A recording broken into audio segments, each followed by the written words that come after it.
नमस्कार, स्वागत है आपका एक बार फिर से आपके YouTube channel Admerit by Sonu sir पे। उम्मीद करता हूँ आप सभी बेहतर होंगे और अपनी तैयारी में लग गए होंगे। क्लास 10th के हिंदी का जो प्रथम पार्ट था उसमें हम 3 चैप्टर का ऑब्जेक्टिव आप सभी के बीच में साझा किया था। अगले 3 चैप्टर के लिए मैं फिर से तैयार हूँ, जिसमें पहला चैप्टर नाखून क्यों बढ़ते हैं, है ना? पहला चैप्टर होगा नाखून क्यों बढ़ते हैं। दूसरा हो जाएगा नागरी लिपि। दूसरा क्या हो जाएगा? नागरी लिपि। और तीसरा जो हो जाएगा वो है बहादुर, है ना? तो नाखून क्यों बढ़ते हैं, नागरी लिपि और बहादुर, 3 चैप्टर का ऑब्जेक्टिव हम लोग एक साथ फिर से पढ़ेंगे। तो आइए पहला चैप्टर से शुरुआत करते हैं, यानी कि नाखून क्यों बढ़ते हैं, जो आपकी किताब में चैप्टर नंबर 4 है ना? चलिए पहला क्वेश्चन देखते हैं। नाखून का बढ़ना किसका प्रमाण है? ठीक है। ऑप्शन 1 स्मरण शक्ति का, विस्मरण शक्ति का, चिंतन का और पाश्विक वृत्ति और संघर्ष चेतना का। तो इसका सही उत्तर ऑप्शन नंबर डी हो जाएगा। नेक्स्ट, पुनर्नवा शीर्षक उपन्यास किसकी रचना है? पुनर्नवा शीर्षक उपन्यास किसकी रचना है? सही उत्तर हो जाएगा हजारी प्रसाद द्विवेदी का। नाखून क्यों बढ़ते हैं शीर्षक पाठ सहित साहित्य की कौन सी विधा है? नाखून क्यों बढ़ते हैं शीर्षक पाठ साहित्य की कौन सी विद्या है? तो इसका सही उत्तर हो जाएगा ललित निबंध। यह क्या है जी? ललित निबंध है। गौड़ देश के लोग क्या पसंद करते थे? गौड़ देश के लोग क्या पसंद करते थे? तो ये बड़े बड़े नखों को, है ना? नेक्स्ट हो जाएगा, अगला क्वेश्चन होगा, नाखून का बढ़ना मनुष्य के किस वृत्ति का परिणाम है? नाखून का बढ़ना मनुष्य के किस वृत्ति का परिणाम है? तो पाश्विक वृत्ति का। सही उत्तर क्या हो जाएगा? पाश्विक वृत्ति का। लेखक हजारी प्रसाद द्विवेदी ने दयनीय जीव किसे कहा है? लेखक हजारी प्रसाद द्विवेदी ने दयनीय जीव किसे कहा है? तो अल्पज्ञ पिता को कहा है। सही उत्तर क्या हो जाएगा? ऑप्शन नंबर ए, अल्पज्ञ पिता को। प्रत्न मानव का अर्थ क्या होता है? प्रत्न मानव का अर्थ क्या होता है? इसका अर्थ होता है प्राचीन मानव। सही उत्तर क्या हो जाएगा? ऑप्शन नंबर डी, प्राचीन मानव। नाखून का इतिहास किस पुस्तक में मिलता है? नाखून का इतिहास किस पुस्तक में मिलता है? इसका सही उत्तर हो जाएगा कामसूत्र में। ऑप्शन नंबर ए, कामसूत्र में। हजारी प्रसाद द्विवेदी ने डी लिट की उपाधि किस विश्वविद्यालय से प्राप्त की है? हजारी प्रसाद द्विवेदी ने डी लिट की उपाधि किस विश्वविद्यालय से प्राप्त की? तो इसका सही उत्तर हो जाएगा लखनऊ विश्वविद्यालय से। लखनऊ विश्वविद्यालय से। नेक्स्ट हो जाएगा, में कहानी में चंद्राकार, त्रिकोण, दंतुल, वर्तुलाकार आकृतियों का संबंध मानव के किस अंग से है? तो आप चैप्टर के नाम से ही स्पष्ट कर लेंगे, नाखून नख से है। ठीक है।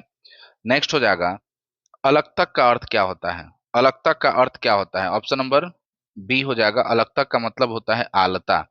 नेक्स्ट, द्विवेदी जी को साहित्य अकादमी पुरस्कार किस रचना पर मिला था? द्विवेदी जी को साहित्य अकादमी पुरस्कार किस रचना पर मिला था? इसका सही उत्तर हो जाएगा आलोक पर्व पर। आलोक पर्व पर। प्राचीन मानव का प्रमुख अस्त्र शस्त्र था। प्राचीन मानव का प्रमुख अस्त्र शस्त्र क्या था? तो बिल्कुल सही उत्तर हो जाएगा नाखून। ठीक है, चैप्टर को ध्यान में रखेंगे, इतना आप समझ पाएंगे कि किस चैप्टर का प्रश्न है, तो उत्तर देने में सहूलियत होगी, कोई दिक्कत नहीं होने वाला। ठीक है। नेक्स्ट हो जाएगा, नाखून का बढ़ना किसका परिणाम है? तो इसका सही उत्तर हो जाएगा ऑप्शन नंबर बी, मनुष्य की अंध शहजात वृत्ति का। नेक्स्ट क्वेश्चन होगा, जब पुराने अच्छे नहीं होते और सब नए खराब नहीं होते, ऐसा किसने? क्वेश्चन है कि सब पुराने अच्छे नहीं होते और सब नए खराब नहीं होते। सब पुराने अच्छे नहीं होते और सब नए खराब नहीं होते, ऐसा किसने कहा था? इसका सही उत्तर हो जाएगा ऑप्शन नंबर बी, कालिदास ने। नखदर मनुष्य आज किस पर भरोसा कर रहा है? बंदूक पर, लाठी पर, एटम बम पर और लोहे के विभिन्न हथियार पर। तो इसका सही उत्तर हो जाएगा एटम बम पर, परमाणु बम। नेक्स्ट हो जाएगा, मनुष्य की मनुष्यता यही है कि वह सबके दुख सुख को सहानुभूति के साथ देखता है। यह तथ्य किसका है? तो गौतम बुद्ध का था। यह तथ्य किसका है जी? गौतम बुद्ध का। नेक्स्ट, नाखून क्यों बढ़ते हैं के निबंधकार कौन है? नाखून क्यों बढ़ते हैं के निबंधकार कौन है? इसका सही उत्तर हो जाएगा आचार्य हजारी प्रसाद द्विवेदी। पूछा जाए इस चैप्टर को के लिखा, तो क्या कर देंगे? हजारी प्रसाद द्विवेदी। आचार्य हजारी प्रसाद द्विवेदी जी का साहित्य की किस विधा से लेखन नहीं है? तो इसका सही उत्तर हो जाएगा कहानी। कहानी से लेखन नहीं है। कौन सी रचना हजारी प्रसाद द्विवेदी की नहीं है? अब यहाँ पे देखिए, अशोक के फूल उनका लिखा है, वान भट्ट की आत्मकथा उन्हीं का है, माटी की मूर्तें नहीं है। हिंदी साहित्य का आदिकाल, इसका सही उत्तर हो जाएगा ऑप्शन नंबर बी, माटी की मूर्तें। नेक्स्ट, द्विवेदी जी ने निर्लज अपराधी किसे कहा है? द्विवेदी जी ने निर्लज अपराधी किसे कहा है? नाखून को कहा है। नेक्स्ट, कामसूत्र किसकी रचना है? कामसूत्र किसकी रचना है? तो इसका सही उत्तर हो जाएगा वात्स्यायन की। नेक्स्ट, शिक्षक का अर्थ क्या होता है? शिक्षक का अर्थ क्या होता है? शिक्षक का अर्थ होता है मोम। शिक्षक का अर्थ होता है मोम। ठीक है, नेक्स्ट प्रश्न देखते हैं हम लोग। महाभारत क्या है? तो महाभारत एक पुराण है ना, तो ये उपन्यास है ना, कहानी है ना, शास्त्र है, यह क्या है? एक पुराण है। नेक्स्ट हो जाएगा हजारी प्रसाद द्विवेदी द्वारा रचित पाठ कौन है इसमें? नाखून क्यों बढ़ते हैं, बहादुर, अभिनय और मछली। तो इसका सही उत्तर क्या हो जाएगा जी? नाखून। ठीक है, नेक्स्ट ललित निबंध है, मछली, नाखून क्यों बढ़ते हैं, बहादुर और नौबत खाने में इबादत। तो इसका सही उत्तर हो जाएगा नाखून क्यों बढ़ते हैं। एक प्रकार का निबंध है, ललित निबंध इसको कहेंगे। पुराणों का मोह सब समय वांछनीय ही नहीं होता, किस लेखक की पंक्ति है? तो इसका सही उत्तर हो जाएगा हजारी प्रसाद द्विवेदी। नेक्स्ट, प्राचीन काल में दक्षिण भारत के लोग कैसा नाखून रखते थे? प्राचीन काल में दक्षिण भारत के लोग कैसा नाखून रखते थे? तो छोटा छोटा नाखून रखते थे। कैसा नाखून रखते थे जी? छोटा छोटा नाखून रखते थे, छोटे छोटे नाखून। ठीक है, इसके बाद दधीची की हड्डी से क्या बना था? दधीची की हड्डी से क्या बना था? तलवार, त्रिशूल, इंद्र का वज्र या कुछ भी नहीं। तो इसका सही उत्तर हो जाएगा इंद्र का वज्र बना था। आलोक पर्व शीर्षक निबंध संग्रह किसकी रचना है? आलोक पर्व शीर्षक निबंध संग्रह किनकी रचना है? तो आलोक पर्व जो है हजारी प्रसाद द्विवेदी की रचना है। नेक्स्ट, हजारी प्रसाद द्विवेदी का जन्म कब हुआ? हजारी प्रसाद द्विवेदी का जन्म कब हुआ? तो इसका सही उत्तर हो जाएगा 1907 ईस्वी में। फिर पूछ रहा है हजारी प्रसाद द्विवेदी का जन्म कहाँ हुआ? तो बलिया, उत्तर प्रदेश। सही उत्तर क्या हो जाएगा? बलिया, उत्तर प्रदेश। नेक्स्ट, कौन मनुष्य का आदर्श नहीं बन सकती? कौन मनुष्य का आदर्श नहीं बन सकती? बंदरियां मनुष्य का आदर्श नहीं बन सकती। देवताओं का राजा से किन्हें संबोधित किया जाता है? देवताओं का राजा, देवों के देव, है ना, देवताओं का राजा, देवों के देव नहीं, देवताओं के राजा। तो इसका सही उत्तर हो जाएगा इंद्र को। इंद्र को देवताओं का राजा कहा जाता है। नख यानी नाखून किसका प्रतीक है? नख यानी कि नाखून किसका प्रतीक है? तो ये पशुता का, ऊपर पहले प्रश्न हम लोग देख चुके हैं, पशुता का प्रतीक है। पृथ्वीराज रासो किनका संपादन है? पृथ्वीराज रासो किनका संपादन है? तो हजारी प्रसाद द्विवेदी का। नेक्स्ट, हजारी प्रसाद द्विवेदी को कब पद्म भूषण की उपाधि से सम्मानित किया गया था? तो इसका सही उत्तर हो जाएगा 1957 ईस्वी में। सही उत्तर क्या हो जाएगा? 1957 ईस्वी में। अशोक के फूल किसकी रचना है? अशोक के फूल किनकी रचना है? तो इसका सही उत्तर हो जाएगा हजारी प्रसाद द्विवेदी। पहले वाले वीडियो में भी इसका हम लोग चर्चा किए थे, जिक्र किए थे।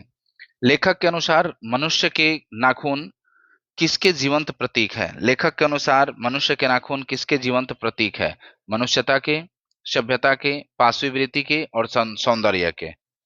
ठीक है, तो इसका सही उत्तर हो जाएगा पाशवी वृत्ति के, पाशवी वृत्ति के।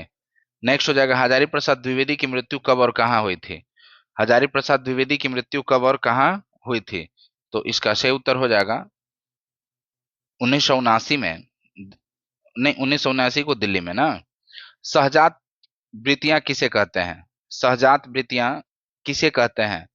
तो इसका सही उत्तर हो जाएगा अनजान स्मृतियों को। सहजात वृत्तियां किसे कहते हैं? अनजान स्मृतियों को। द्विवेदी जी से किसने पूछा था नाखून क्यों बढ़ते हैं? तो छोटी लड़की ने। किसने पूछा था जी? छोटी लड़की ने। नेक्स्ट, नाखून क्यों बढ़ते हैं पाठ में बूढ़े ने सबसे बड़ी चीज किसे माना? नाखून क्यों बढ़ते हैं पाठ में बूढ़े ने सबसे बड़ी चीज किसे माना है? सबसे बड़ी चीज प्रेम को माना है। सबसे बड़ी चीज किसको माना है जी? तो प्रेम को माना है। ठीक है। नेक्स्ट, किस देश के लोग बड़े बड़े नख पसंद करते हैं? किस देश के लोग बड़े बड़े नख पसंद करते हैं? तो इसका सही हो जाएगा गौड़ देश के लोग। ठीक है।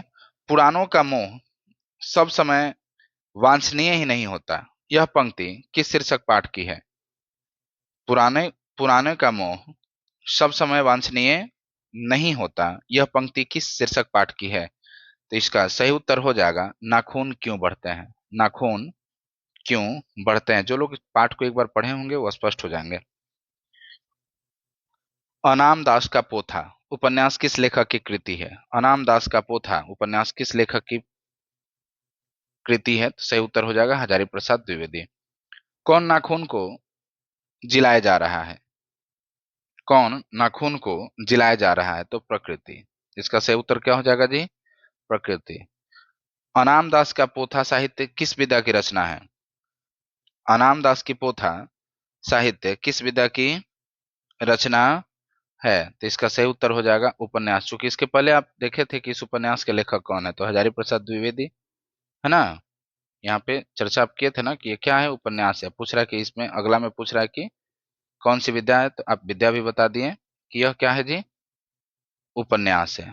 क्या है ये? उपन्यास है। ठीक है। नेक्स्ट, असुरों के पास नहीं थी। असुरों के पास नहीं थी क्या? लोहे के अस्त्र। ठीक है। कालिदास की लालित्य योजना किसकी रचना है? कालिदास की लालित्य योजना हजारी प्रसाद द्विवेदी की रचना है। सही उत्तर क्या हो जाएगा? Option number C. Next, Gautam Buddha ने कहा था कि मनुष्य की मनुष्यता है। गौतम बुद्ध ने कहा था मनुष्य की मनुष्यता है सभी के दुख सुख को सहानुभूति के साथ देखना, न कि दूसरे को सताना, दूसरे को अपमानित करना, ठीक है, या स्वार्थ के भाव रखना, ठीक है, या भौतिक विकास करना। ये सब कुछ नहीं है। मनुष्य की जो मनुष्यता है वो है सभी के दुख सुख को सहानुभूति के साथ देखना, यानी कि ऑप्शन नंबर ए बिल्कुल सही उत्तर हो जाएगा। नेक्स्ट क्वेश्चन है कि नखदर मनुष्य अब क्या लेकर आगे की ओर चल रहा है? नखदर मनुष्य अब क्या लेकर आगे की ओर चल रहा है? तो इसका सही उत्तर हो जाएगा नाखून को। नखदर मनुष्य जो है आगे की ओर लेकर चल रहा है क्या? नखदर मनुष्य अब क्या लेकर आगे की ओर चल रहा है? इसका सही उत्तर हो जाएगा एटम बम। सही उत्तर क्या हो जाएगा जी? Atom bomb. नेक्स्ट हो जाएगा मनुष्य किसको नहीं बढ़ने देगा? मनुष्य किसको नहीं बढ़ने देगा? जब भी बढ़ेगा तो उसको काट डाला जाता है। कौन सा है जी? नाखून को। ठीक है। नेक्स्ट है नागरी लिपि। नागरी लिपि है ना। चलिए नागरी लिपि के प्रश्न को देखते हैं। निम्नलिखित निम्न भाषाओं में से किस भाषा को देवनागरी लिपि में लिखते हैं? देवनागरी लिपि में लिखते हैं। तो इसका सही उत्तर हो जाएगा हिंदी। आप भी परीक्षा देने जाते हैं और खैर अब तो बढ़ा हुआ सब कुछ मिल रहा है। पहले आपसे लिपि के बारे में पूछा जाता था कि किस लिपि में आप लिखेंगे, तो आप हिंदी लिखते थे, तो हिंदी का लिपि क्या? देवनागरी है ना। नेक्स्ट, स्थापत्य की उत्तर भारत की एक विशेष शैली को क्या कहते हैं? स्थापत्य की उत्तर भारत की एक विशेष शैली को क्या कहते हैं? इसका सही उत्तर हो जाएगा नागर शैली। क्या कहलाएगा जी? नागर शैली। नेक्स्ट हो जाएगा टकसाल शब्द का अर्थ क्या होता है? टकसाल का अर्थ क्या होता है? तो टकसाल का शाब्दिक अर्थ माने टकसाल शब्द का अर्थ होता है जहां सिक्के ढलते हैं। जहां सिक्के ढलते हैं। नेक्स्ट होगा किस शासक ने ऐसा सिक्का चलाया जिस पर नागरी लिपि में रामसिंह शब्द अंकित है? नागरी लिपि में रामसिंह शब्द अंकित है। तो इसका सही उत्तर हो जाएगा बादशाह अकबर। सही उत्तर क्या हो जाएगा? बादशाह अकबर। चंद्रगुप्त द्वितीय जो है विक्रमादित्य का व्यक्तिगत नाम क्या था? व्यक्तिगत नाम क्या था? तो इसका सही उत्तर हो जाएगा देव। चंद्रगुप्त द्वितीय विक्रमादित्य का व्यक्तिगत नाम क्या था? तो देव था। काशी क्या है? काशी क्या है? तो इसका सही उत्तर हो जाएगा देवनगरी। काशी को क्या कहा जाता है? देवनगरी, है ना। कर्नाटक प्रदेश का श्रवण बेलगोला स्थान किसका प्रसिद्ध तीर्थ स्थल है? तो इसका सही उत्तर हो जाएगा जैनों का। जैनों का प्रसिद्ध तीर्थ स्थल है। नेक्स्ट, धारा नगरी का कौन शासक अपने विधानुराग विद्यानुराग के लिए इतिहास में प्रसिद्ध है? इसका सही उत्तर हो जाएगा परमार शासक भोज। नेक्स्ट, मराठी, नेपाली और नेवारी भाषाओं की लिपि क्या है? मराठी, नेपाली और नेवारी भाषाओं की लिपि क्या है? तो इसका सही उत्तर हो जाएगा देवनागरी। ये सभी के सभी हिंदी के अंतर्गत आते हैं। नेक्स्ट, गुणाकर मूले ने मिडिल स्तर की पढ़ाई किस भाषा में की? गुणाकर मूले ने मिडिल स्तर की पढ़ाई किस भाषा में की? तो इसका सही उत्तर हो जाएगा मराठी भाषा में। सही उत्तर क्या हो जाएगा जी? मराठी भाषा में। नेक्स्ट, मूले ने अंग्रेजों व हिंदी की पढ़ाई कहाँ पर की थी? मूले ने अंग्रेजी व हिंदी की पढ़ाई कहाँ पर की थी? तो इसका सही उत्तर हो जाएगा वर्धा में। कहाँ पे की थी? वर्धा में। नेपाली भाषा किस लिपि में लिखी जाती है? नेपाली भाषा किस लिपि में लिखी जाती है? तो अभी ऊपर हम लोग चर्चा किए थे ना, देवनागरी लिपि में। नेक्स्ट, ये जो अक्षर दिया हुआ है इसका संबंध वर्तमान में किस भाषा में किया जा रहा है? तो ये मराठी में उपयोग किया जाता है। ठीक है, ऑप्शन नंबर बी मराठी में। बंगला लिपि प्राचीन नागरी लिपि की है। बंगला लिपि जो है प्राचीन नागरी लिपि की है क्या चीज?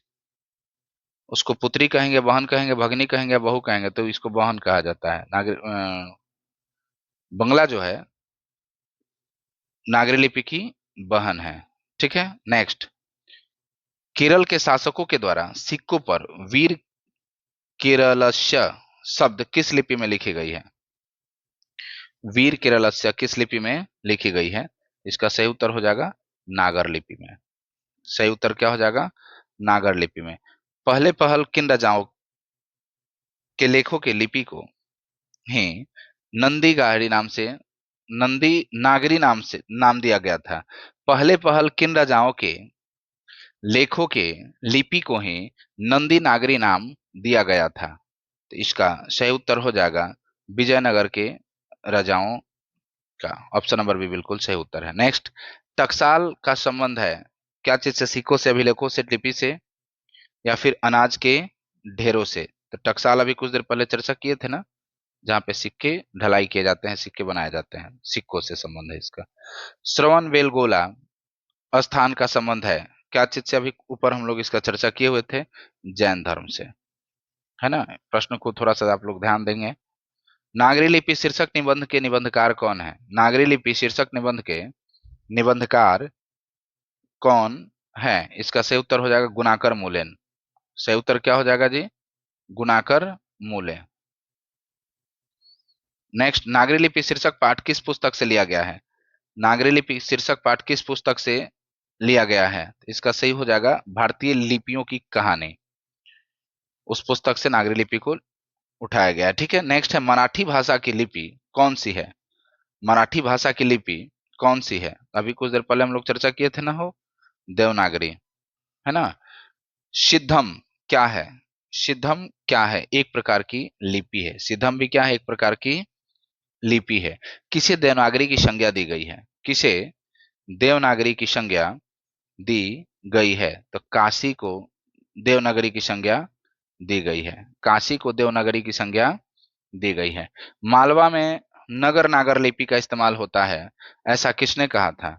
मालवा में नगर नागर लिपि का इस्तेमाल होता है, ऐसा किसने कहा था? तो इसका सही उत्तर हो जाएगा अल्बेरुनी ने। इसका सही उत्तर क्या हो जाएगा जी? अल्बेरुनी ने, है ना। नेक्स्ट, अमोद वर्ष अमोघ वर्ष कौन था? एक विद्वान, प्रख्यात राष्ट्रकूट राजा, एक कवि और राजवैद। तो इसका सही उत्तर हो जाएगा ऑप्शन नंबर बी, प्रख्यात राष्ट्रकूट राजा। नेक्स्ट, मिहिर भोज की ग्वालियर प्रशस्ति किस भाषा में है? मिहिर भोज की ग्वालियर प्रशस्ति किस भाषा में है? इसका सही उत्तर हो जाएगा संस्कृत भाषा। सही उत्तर क्या हो जाएगा जी? संस्कृत भाषा। नेक्स्ट है, बेतमा कहाँ है? बेतमा कहाँ है? इंदौर के पास। बेतमा कहाँ है जी? यह है इंदौर के पास। नेक्स्ट, ईसा की 14वीं 15वीं सदी के विजयनगर के शासकों ने अपने लेखों की लिपि को क्या कहा है? ईसा की 14वीं 15वीं सदी के विजयनगर के शासकों ने अपने लेखों की लिपि को क्या कहा है? लेखों की लिपि को क्या कहा है? तो इसका नाम इन लोगों ने दिया था नंदी नागरी। क्या नाम दिया था? नंदी नागरी। नेक्स्ट होगा, हिंदी लिखी जाती है किस भाषा में जी? किस लिपि में जी? हिंदी लिखी जाती है किस लिपि में? तो इसका सही उत्तर हो जाएगा देवनागरी लिपि में। सही उत्तर क्या हो जाएगा? देवनागरी लिपि में। नेक्स्ट क्वेश्चन हो जाएगा, विजयनगर के राजाओं के लेखों की लिपि को क्या नाम दिया गया है? विजयनगर के राजाओं के लेखों की लिपि को क्या नाम दिया गया है? अथवा विजयनगर के शासकों के लेख किस लिपि में है? तो इसका सही उत्तर हो जाएगा नंदी नागरी लिपि। अभी कुछ देर पहले हम लोग चर्चा किए थे नंदी नागरी लिपि। ठीक है। नेक्स्ट क्वेश्चन हो जाएगा, नागरी लिपि कब एक सार्वदेशिक लिपि थी? नागरी लिपि कब एक सार्वदेशिक लिपि थी? तो इसका सही उत्तर हो जाएगा 8वीं से 11वीं सदी में। 8वीं से 11वीं सदी में। नेक्स्ट दिया है, पहले दक्षिण भारत की नागरी लिपि क्या कहलाती थी? पहले दक्षिण भारत की नागरी लिपि क्या कहलाती थी?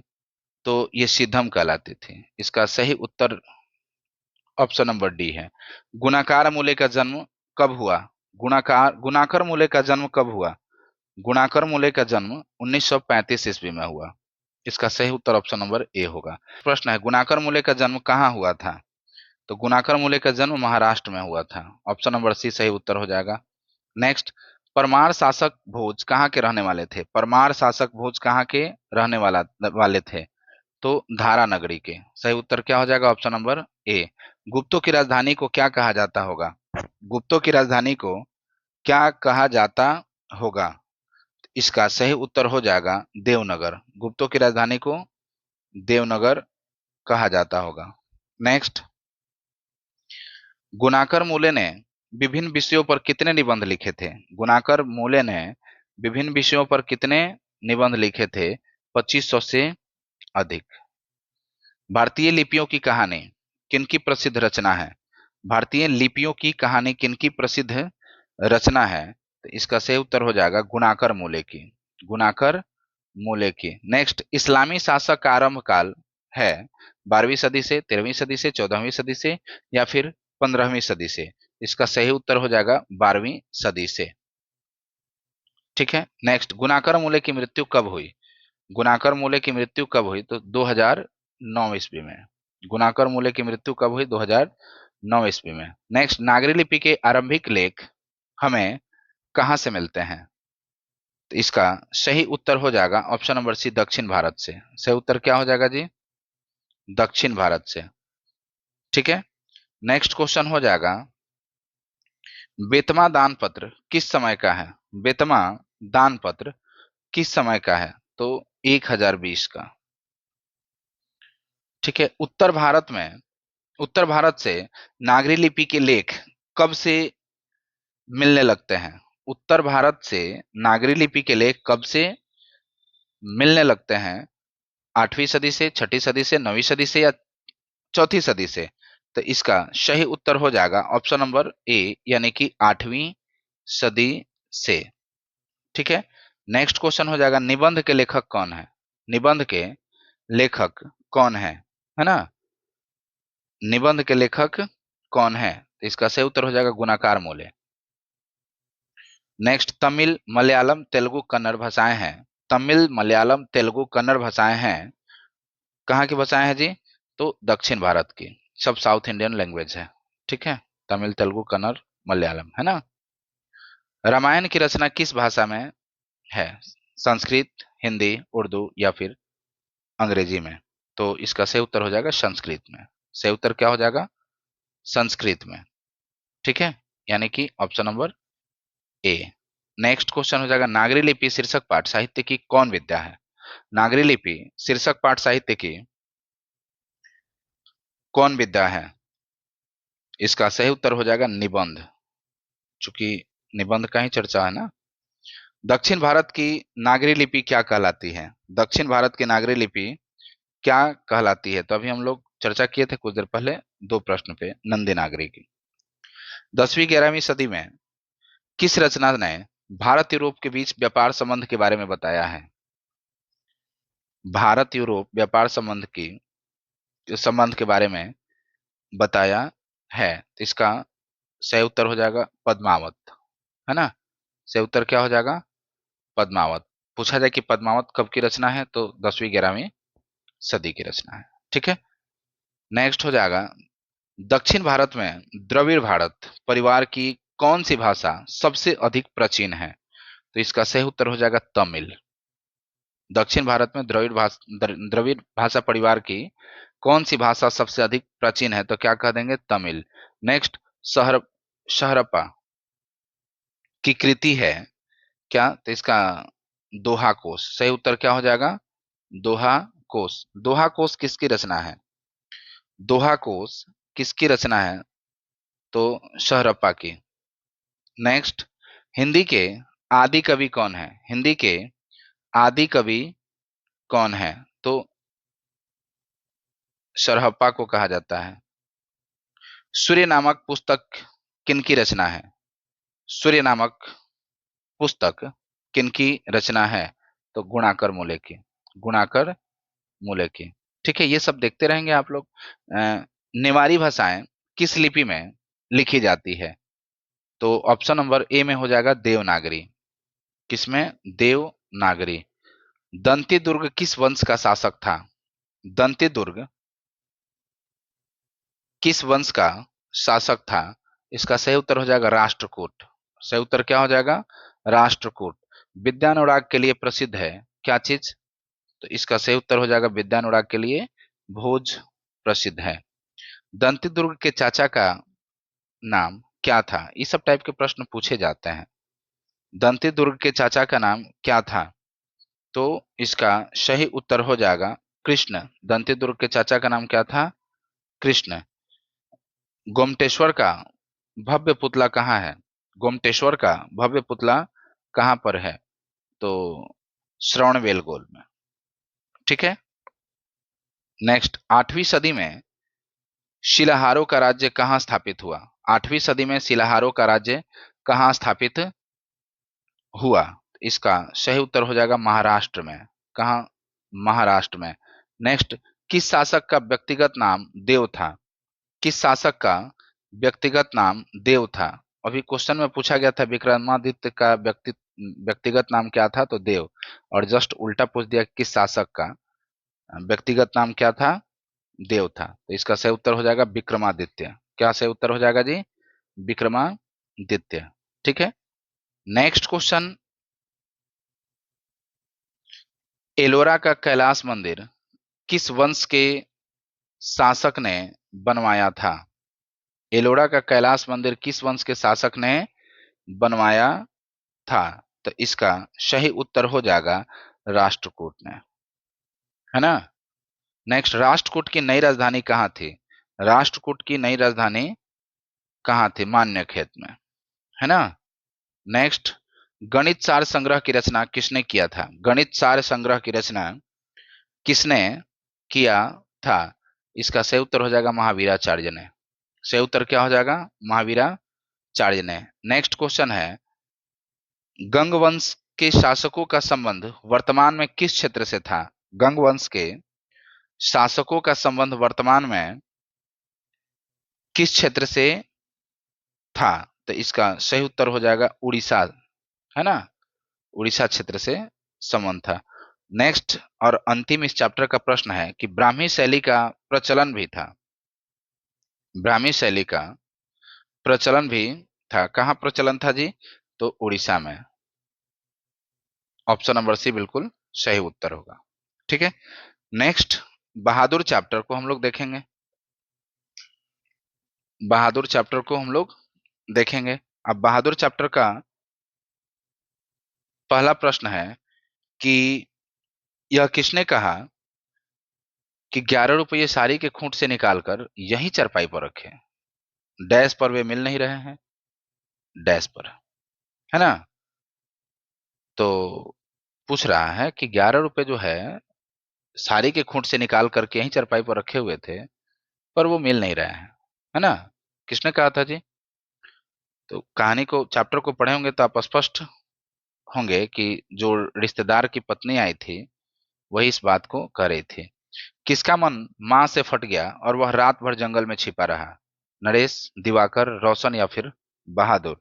ऑप्शन नंबर डी बिल्कुल सही उत्तर है, बहादुर। बहादुर शीर्षक पाठ के लेखक के बड़े लड़के का नाम क्या था? बहादुर शीर्षक पाठ के लेखक के बड़े लड़के का नाम किशोर था। क्या नाम था जी?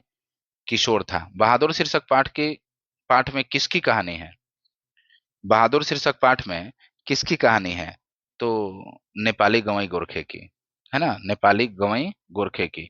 सूखा पत्ता किस लेखक की रचना है? सूखा पत्ता किस लेखक की रचना है? सही उत्तर हो जाएगा अमरकांत। नेक्स्ट है, अमरकांत जी ने स्वाधीनता संग्राम में कब भाग लिया? अमरकांत जी ने स्वतंत्रता संग्राम में कब भाग लिए? तो सन 1942 ईस्वी में, यानी आजादी से पहले। बीच की दीवार किसकी रचना है? बीच की दीवार किसकी रचना है? तो अमरकांत जी का। सही उत्तर क्या हो जाएगा? अमरकांत जी का। इस चैप्टर में एक और मुहावरा आया हुआ है, 9 2 11 होना। इसका अर्थ क्या होता है जी? तो इसका सही उत्तर हो जाएगा 9 2 11 होना, यानी कि भाग जाना। नेक्स्ट, माँ के डर से लड़का रात भर कहाँ छिपा रहा? अभी ऊपर प्रश्न में देखे थे आप लोग, पहाड़ों पर या फिर जंगल में या फिर पड़ोसी के घर पे या फिर विद्यालय में? तो इसका सही उत्तर हो जाएगा जंगलों में।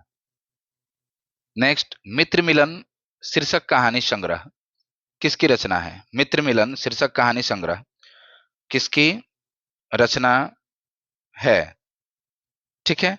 तो इसका सही उत्तर हो जाएगा ऑप्शन नंबर डी, यानी अमरकांत की। डी, अमरकांत की। ठीक है। नेक्स्ट,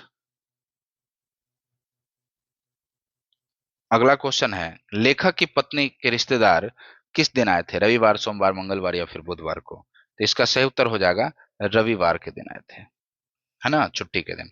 बहादुर, तुमको अपनी माँ की याद आती है? ऐसा कौन पूछता है? तो ऐसा निर्मला पूछती है।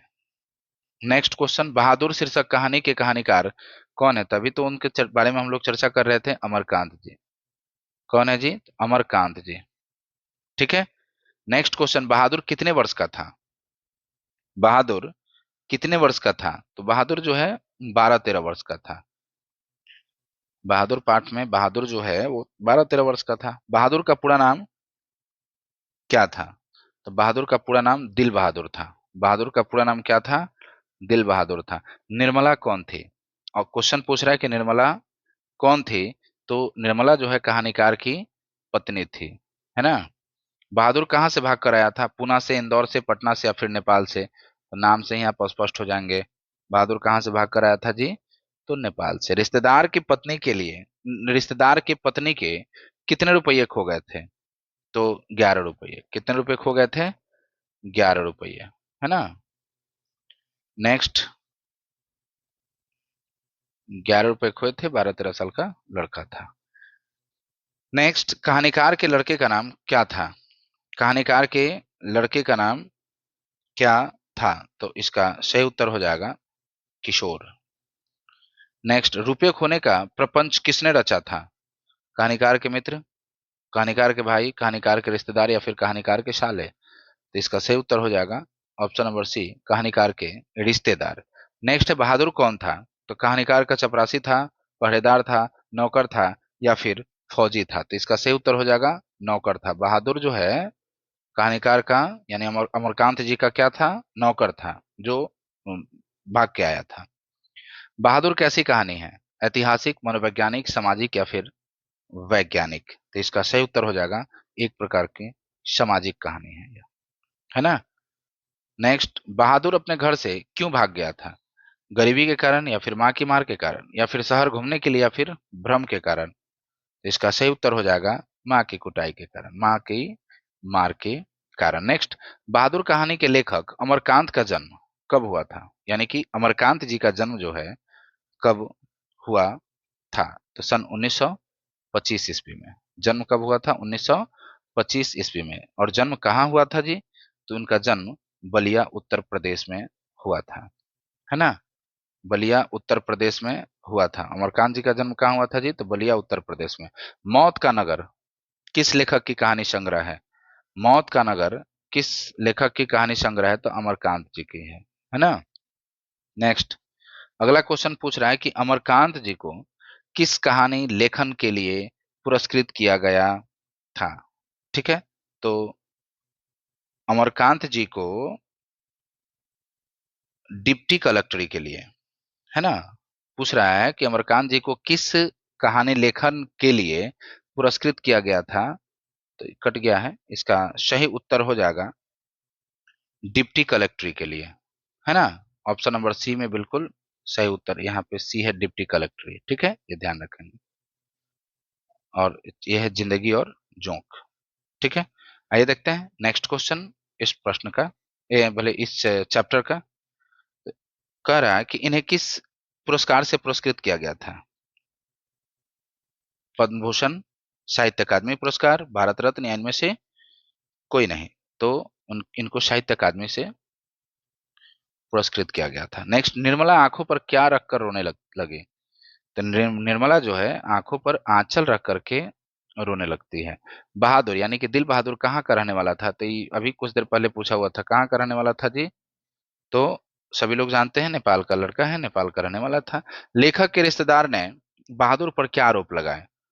लेखक के रिश्तेदार ने बहादुर पर क्या आरोप लगाया? तो चोरी करने का। क्या चीज चोरी करने का जी? तो पैसे चुराने का। बहादुर लेखक को क्या कहकर संबोधित करता है? तो बाबूजी। बहादुर जो है लेखक को क्या कहकर संबोधित करता है? तो बाबूजी। बहादुर लेखक की पत्नी निर्मला को किस रूप में देखता था? तो ऑप्शन नंबर डी सही उत्तर हो जाएगा, माँ के रूप में देखता था, ठीक है। नेक्स्ट, जहां प्रतिष्ठा नहीं वहां क्या रहना? यह बात किसके मन में उत्पन्न हुई? जहां प्रतिष्ठा नहीं वहां क्या रहना, ये घर छोड़ के जब भागता है तो वहां पे ये बताता है कि जहां प्रतिष्ठा नहीं वहां क्या रहना, यानी कि सही उत्तर हो जाएगा बहादुर। बहादुर लेखक के घर से अचानक क्यों चला गया? तो इसका सही उत्तर हो जाएगा स्वयं के प्रति लेखक तथा उनके घर वालों के व्यवहार में आए परिवर्तन के कारण। पहले तो ऐसा कुछ था नहीं, बाद में सभी लोग उससे चिढ़ने लगे थे, कुटाई करने लगे थे, लड़का भी मारता था, ठीक है। नेक्स्ट क्वेश्चन हो जाएगा, बहादुर पर कितने रुपए चोरी का इल्जाम लगा था? अभी ये प्रश्न हम लोग पहले देख चुके हैं। 11 रुपए, जो कि रिश्तेदार आई थी इतवार के दिन, संडे के दिन, रविवार के दिन, है ना। वो बोली कि हम आंचल से खोल करके यहीं रखे थे और चुरा लिया। नेक्स्ट क्वेश्चन हो जाएगा, बहादुर से मार खाकर भैंस भागी भागी किसके पास चली आई? बहादुर से मार खा करके भैंस जो भागी भागी कहाँ गई थी? माँ के पास आ गई थी। नेक्स्ट, बहादुर का बाप कहाँ मारा गया था? तो सही उत्तर हो जाएगा युद्ध में मारा गया था, है ना। नेक्स्ट प्रश्न हो जाएगा, अमरकांत लिखित कहानी का नाम क्या था? ईदगाह है, ठेस है, मछली है, या फिर बहादुर है? तो ईदगाह तो सभी जानते हैं, मुंशी प्रेमचंद का है। इनका सही उत्तर क्या हो जाएगा? ऑप्शन नंबर डी, यानी कि बहादुर। जिंदगी और जोंक किस लेखक की रचना है? जिंदगी और जोंक किस लेखक की रचना है? सही उत्तर हो जाएगा अमरकांत जी की, ठीक है। नेक्स्ट है, बहादुर को लेकर कौन आया था? बहादुर को लेकर कौन आया था? तो लेखक का साला बहादुर को लेकर आया था। इनकी बहन कहा करते थे कि हमारे घर में नौकर होता तो बहुत सुख मिलता, है ना। नेक्स्ट, तो वही लेकर आए थे। नेक्स्ट क्वेश्चन है, लेखक अमरकांत ने हाई स्कूल की शिक्षा कहाँ से प्राप्त की? ये सब चीजों को थोड़ा सा, यानी कि लेखक की जीवनी को जानना काफी अधिक जरूरी है। लेखक अमरकांत ने हाई स्कूल की शिक्षा कहाँ से प्राप्त की? बलिया से, छपरा से, आरा से, या फिर बक्सर से? तो इसका सही उत्तर हो जाएगा, जहाँ के रहने वाले थे वही ना हो, यानी कि बलिया से। से उत्तर क्या हो जाएगा? बलिया से। नेक्स्ट क्वेश्चन, बहादुर शीर्षक कहानी में किशोर कौन था? किशोर जो है, जो इसका कुटाई कर दिया करता था बात बात पे, वो लेखक का पुत्र था। लेखक का क्या था? बड़ा पुत्र था। नेक्स्ट, सफेद नेकर, आधी बाह की सफेद कमीज और भूरे रंग का पुराना जूता कौन पहना था? तो ये बहादुर के बारे में बताया जाता है। ठीक है, बाद में टोपी ओपी पॉकेट में रखा करता था। बहादुर सुबह उठकर किस वृक्ष से दातून तोड़कर लाता था? नींबू से, आम से, नीम से या फिर बबूल के वृक्ष से? तो इसका सही उत्तर हो जाएगा नीम के वृक्ष से। सही उत्तर क्या हो जाएगा? नीम के वृक्ष से। नेक्स्ट क्वेश्चन है, पहाड़ी गाने कौन गाता था? पहाड़ी गाने बहादुर गाया करता था, है ना। नेक्स्ट हो जाएगा, बहादुर से सोने के समय कौन मालिश कराता था? किशोर, निर्मला, लेखक या फिर कासो? तो कुटाई भी करता था और मालिश भी कराता था। कौन? किशोर, यानी लेखक का लड़का। नेक्स्ट है, किस चीज की सफाई न करने पर किशोर ने बहादुर की पिटाई की? तो साइकिल की। साइकिल की सफाई नहीं करने पर किशोर ने बहादुर को पीटा था। बहादुर को सुअर का बच्चा किसने कहा था? लेखक ने, किशोर ने, निर्मला ने या फिर परोसन ने? परोसन तो है नहीं, तो इसको किशोर ने ही कहा था। नेक्स्ट क्वेश्चन, निर्मला ने बहादुर से क्या बनाने के लिए कहा? रोटी, चावल, दाल या फिर लिट्टी? तो इसका सही उत्तर हो जाएगा रोटी। लास्ट में हुआ क्या? अपने बना के रख लिया लोग, इसको बोला गया कि तुम खुद बना के अपना खाओ। निर्मला के रिश्तेदार किस दिन आए थे? अभी प्रश्न हम लोग कर चुके हैं, सोमवार को, रविवार को, मंगलवार को या फिर शनिवार को। सही उत्तर क्या हो जाएगा? रविवार को। निर्मला के रिश्तेदार जो थे वो रविवार को आए थे। ठीक है। नेक्स्ट क्वेश्चन है, बाजार से रोहू मछली और देहरादूनी चावल किसके लिए आया था? रिश्तेदार के लिए, निर्मला के लिए, किशोर के लिए या फिर लेखक के लिए? बाजार से कौन कौन चीज? रोहू मछली और देहरादूनी चावल किसके लिए आया था? तो रिश्तेदार के लिए। सही उत्तर क्या हो जाएगा? रिश्तेदार के लिए। रिश्तेदार ने बहादुर को कितने रुपए इनाम में देने को कहा? रिश्तेदार ने बहादुर को इनाम में कितने रुपए देने को कहा? सही उत्तर हो जाएगा 2 रुपए। सही उत्तर क्या हो गया? 2 रुपये। नेक्स्ट, बहादुर से क्या गिरकर टूट गया था? सही उत्तर हो जाएगा सिलवट। Option number B. Amarkant ji की कहानी है देश के लोग, कुहासा, मित्र मिलन, इनमें से सभी। तो अमरकांत जी देश के लोग भी लिखे, मित्र मिलन भी लिखे, कुहासा भी लिखे थे, इनमें से सभी उत्तर सही हो गए, यानी कि ऑप्शन नंबर डी बिल्कुल सही उत्तर है। वानर सेना नामक बाल उपन्यास किनकी रचना है? वानर सेना नामक बाल उपन्यास किनकी रचना है? तो सही उत्तर हो जाएगा अमरकांत। किनकी रचना है जी? अमरकांत की। ठीक है, बस इतना ही आज रहने देते हैं, फिर मिलते हैं चैप्टर नंबर 7, यानी जो आपका परंपरा का मूल्यांकन है। इसके बाद जित जित मैं निरखत हूं, इसके बाद आविन्यो हो जाएगा। आविन्यो के जस्ट बाद आप देखेंगे कि मछली, है ना। ऐसे लगातार हम लोग हर चैप्टर को 2 से 3 दिन में कंप्लीट कर लेंगे। ठीक है, साथ साथ आपको इससे संबंधित जो भी ऑब्जेक्टिव है, यानी कि सभी चैप्टर को एक साथ लेकर के आएंगे। उम्मीद है आप सभी इसको एक बार देखकर, एक बार सुनकर अपना रिवीजन अवश्य कर लेंगे। धन्यवाद। हंसते रहें, मुस्कुराते रहें।